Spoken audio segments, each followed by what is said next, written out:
Welcome to Ralf Souquet, who's home in Germany these days. Ralf, nice to see you. Hello, Mike.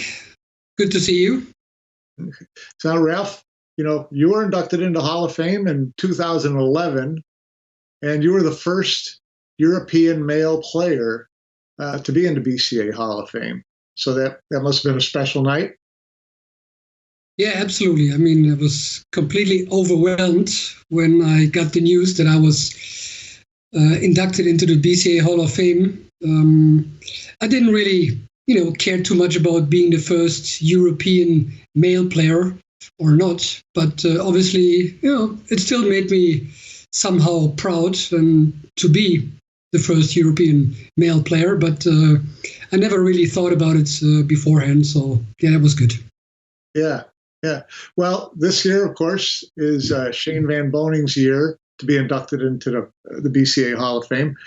You've been around for his whole career. Give me your thoughts on Shane from when you first saw him to how he developed and where he is today in the rankings of, pool players.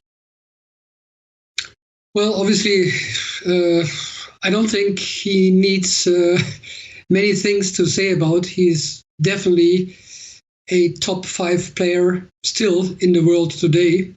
And to me, maybe shouldn't say by far the number 1 US player, but to me, he is the number 1 US player that ever picked up the cue.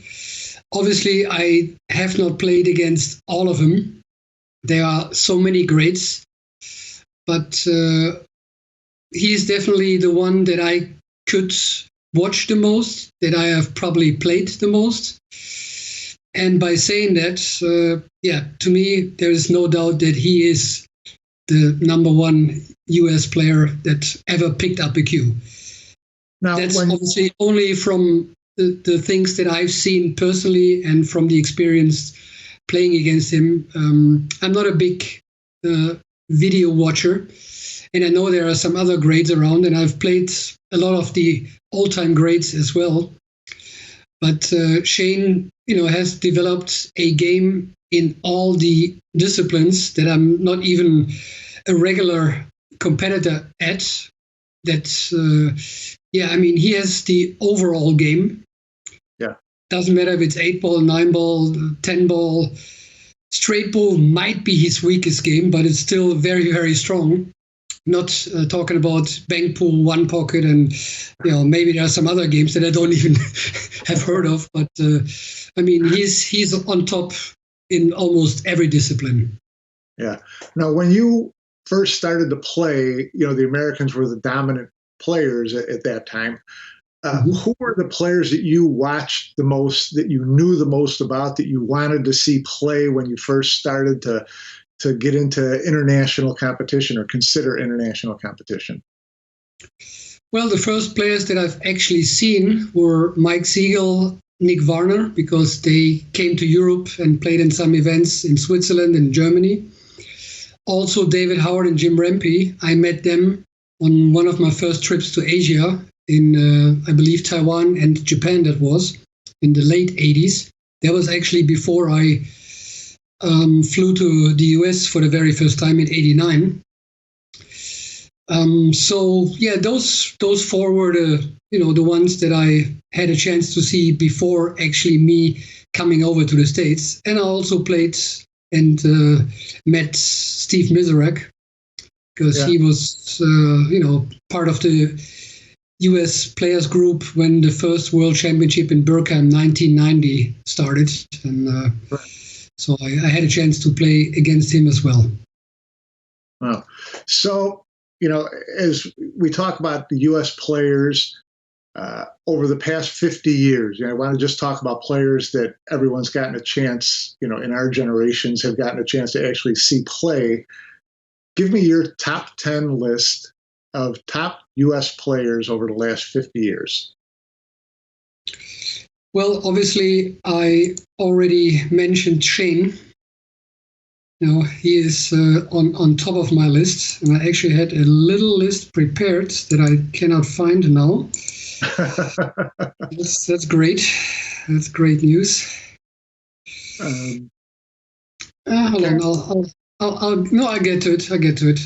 Oh, here it is. I found it. Obviously, number 2, I had actually a big debate on it, but I have to put Earl on the number 2 spot. Yeah. Probably everyone knows that we are not best friends, but I still respect him as one of the greats. He might be the best shot maker on earth. So I put him on number 2. Was that number 3? Were you debating on where to put him, or whether you wanted to put him on your list at all? No, he definitely belongs to the list. There is no doubt. If it was a list with everything, with behavior, being a nice guy and so, he might not be on the list.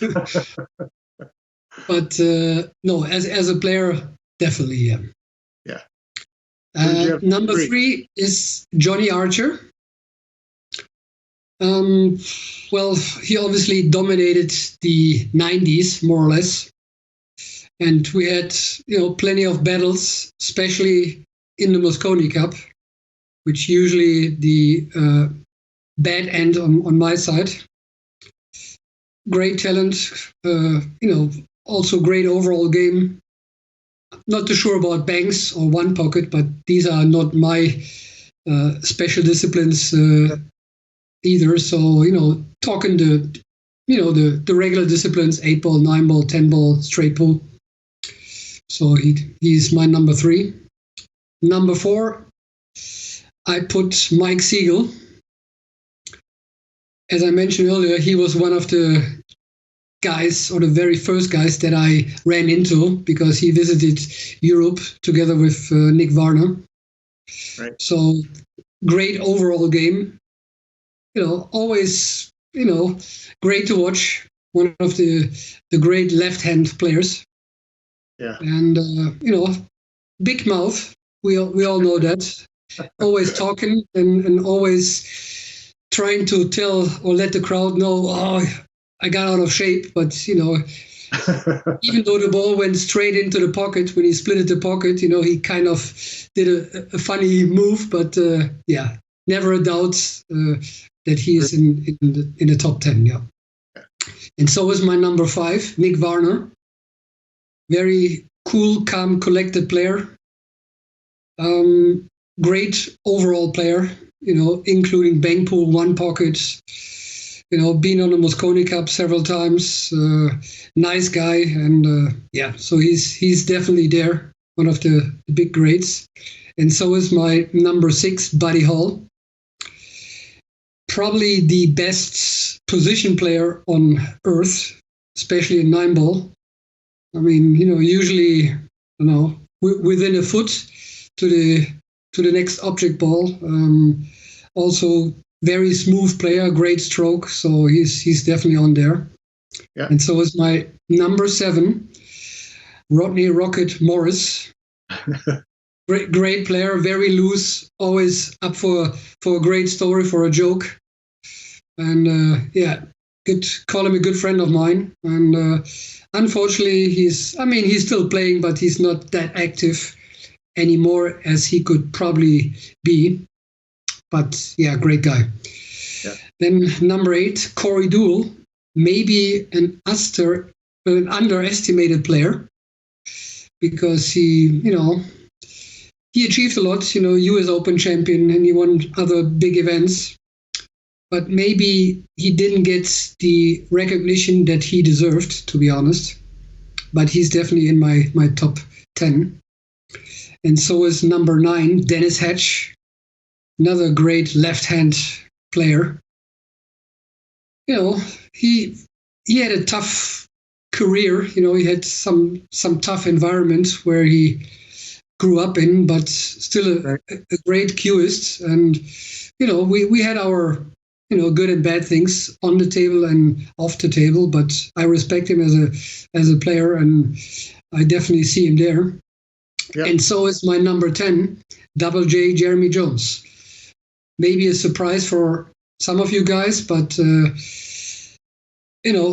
another great player over all the disciplines, great bank pool player, great one pocket player, a great 9-ball player. Not too sure about his straight ball game because I haven't seen him playing in straight ball. He's a great commentator, great coach. So I think he definitely deserved there as well. I probably could name 10 more, but you only asked for 10, so I had a hard time picking the 10, but that list I finally came up with, and I'm happy I did. Who are some of the players just outside of your top 10 that you gave consideration to, that you played, whose games you really thought were strong? Steve Miserek, definitely. So is Shannon Dalton. So is definitely Jim Rempe. Yeah. First guy that I actually visited when I came to the United States in '89.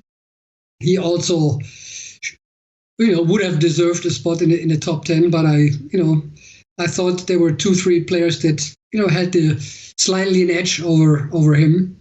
Yeah. And then when we talk, obviously from the new generation, I had Skylar Woodward there. Also Mike Deschênes, also a great player with issues and not really on tour anymore. Yeah. And there were more. I mean, I could easily, Bob Hunter could have been there. So David Howard, Alan Hopkins, Kim Davenport. Yeah. It's really difficult, to get it down to 10, to be honest. Yeah, I'm sure. Well, we appreciate your taking the time to do this with us. Your insight and perspective is very respected, and I know you've been around the game a long time and are a great student of the game. So your thoughts on who these top American players were was really valuable. So we really appreciate your taking the time to visit with us. No problem. Thanks a lot.